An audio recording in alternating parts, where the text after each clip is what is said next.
Hello बच्चों, class 12 की chemistry में आज हम सब लोग क्लोरोफार्म से पूछे जाने वाले वाइवा में क्वेश्चंस को देखने वाले हैं। तो आप सभी बच्चों का हमारे अपने प्यारे सी यूट्यूब चैनल पर स्वागत है। तो अभी तक हम सब लोग ने फिजिक्स में 3 वाइवा क्वेश्चन को कंप्लीट किया। ये केमिस्ट्री का है, पहले क्लोरोफार्म देखेंगे, फिर डाइएथिल ईथर वगैरह को देखेंगे। ठीक है, तो क्लोरो केमिस्ट्री का ठीक है।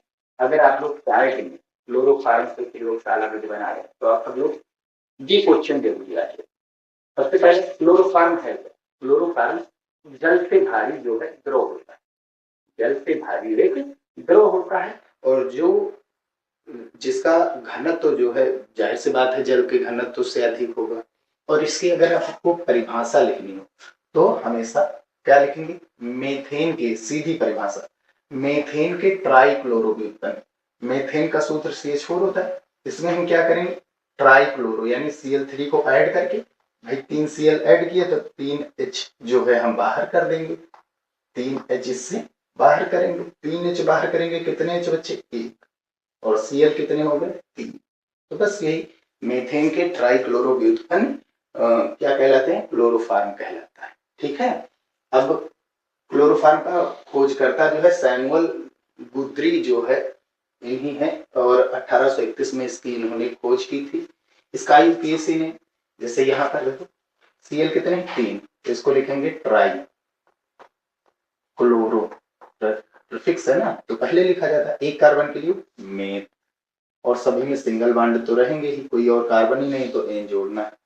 रासायनिक सूत्र अभी हमने देखा CHCl3 होता है। ठीक है, निर्माण का एक रासायनिक समीकरण, ये रासायनिक समीकरण हो गया। आप यहां से कर सकते हैं और कोई एक रिएक्शन कर सकते हैं, जैसे एसीटोन से या फिर एथिल एल्कोहल से।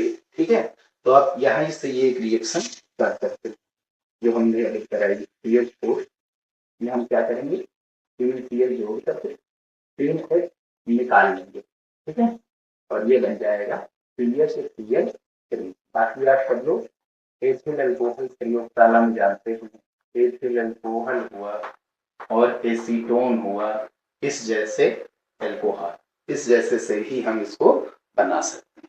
ठीक है, प्रयोगशाला में इसको एथिल अल्कोहल से बनाया जाता है, एथिल एल्कोहल द्वारा। रिएक्शन आप लोग जानते ही हैं। तो प्रयोगशाला में ये एथिल एल्कोहल और वह या फिर वह करिए या फिर करिए एसीटोन के आश्रम द्वारा कर, ये अप्रत्यक्ष रूप होती है और ये प्रत्यक्ष रूप होती है।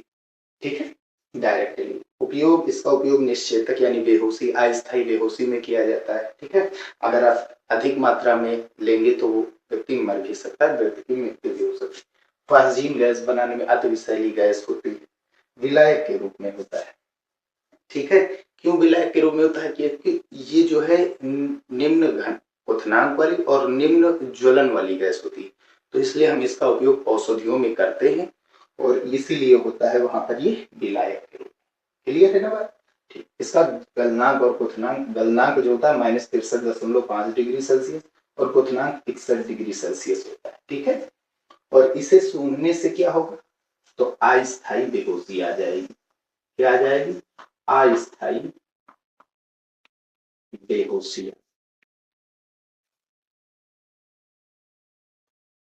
ठीक है, अगर आप ज्यादा मात्रा में यूज करेंगे तो व्यक्ति की मृत्यु भी हो सकती है।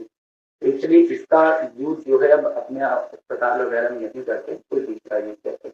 इस तरह रंगीन बोतलों में की जाती है। अगर आप लोग ये बनाना है तो ये क्वेश्चन जरूर आएगा। ठीक है, ये बोर्ड एग्जाम में भी आता है, क्यों रखी जाती?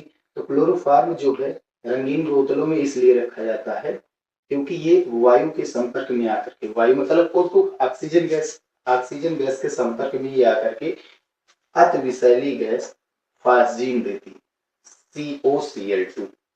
क्या बना देता है? CO और Cl2 गैस बना देता है, जिसका नाम क्या है? फास्जीन। ठीक है, और ये गैस अगर बन गई तो ये विषैली गैस, विषैली गैस जाहिर सी बात व्यक्ति मर भी सकते हैं। तो इसीलिए जो है इसको रंगीन बोतलों में रखा जाता है। अंदर रंगीन बोतल में रखेंगे तो अंदर प्रकाश जा नहीं पाएगा। यहाँ पर किसकी उपस्थिति होती? प्रकाश। ठीक, प्रकाश तो रहेगा ही रहेगा, तभी तो वायु से क्रिया कर रहा है, प्रकाश के बिना वायु कैसे होगा।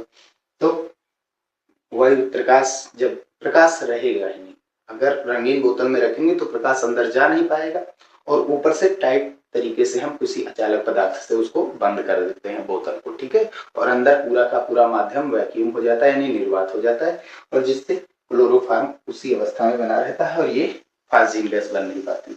एक रासायनिक गुणधर्म इसका देना है, रासायनिक गुणधर्म तो बहुत इंपॉर्टेंट है। तो इसका उपयोग जो है, आप सब लोग रिएक्शन पढ़े होंगे, कार्बन एम्यून अभिक्रिया और फ्लोरीटोन पढ़े होंगे और राइमाइटीनान अभिक्रिया पढ़े होंगे, तो उसी का एक कोई पढ़ लीजिए, तो हम कार्बन एम्यून अभिक्रिया यूज कर सकते हैं।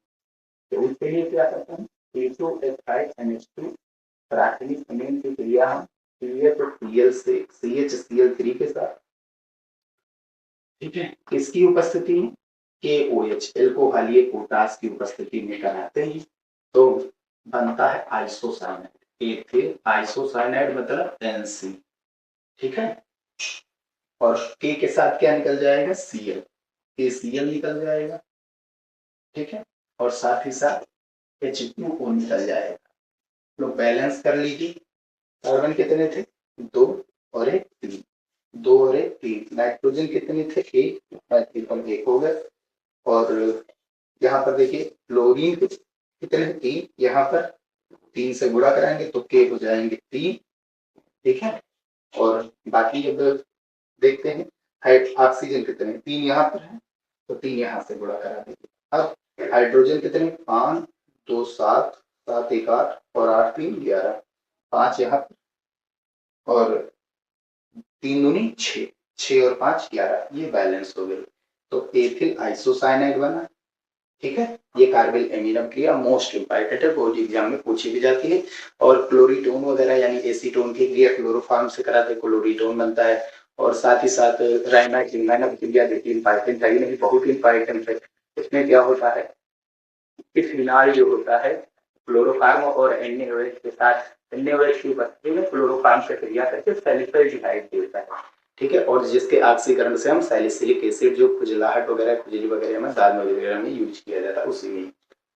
तो ये इतने क्वेश्चन है टोटल, बहुत ही इंपॉर्टेंट है, और टोटल 10 क्वेश्चन, इससे बाहर कोई पूछा नहीं जाएगा, बस इतना आप सब लोग याद रखिए, ये चीज जरूर याद कर लीजिएगा, ठीक है, क्योंकि प्रयोगशाला अगर निर्माण की विधि नहीं पूछा तो प्रयोगशाला पूछ सकता है कि किससे बनाया जाएगा, तो आप रिएक्शन याद कर लीजिए, एसीटोन वाली एक ही लाइन की है तो वही आप सब लोग याद कर सकते हैं, ठीक है। बाकी बहुत सारी रिएक्शन में इसका उपयोग होता है, ये रिएक्शन यहाँ पर हमने बता ही दी, बाकी विलायक के रूप में कैसे होता है ये भी हमने बता दिया, क्यों होता है ये भी बता दिया।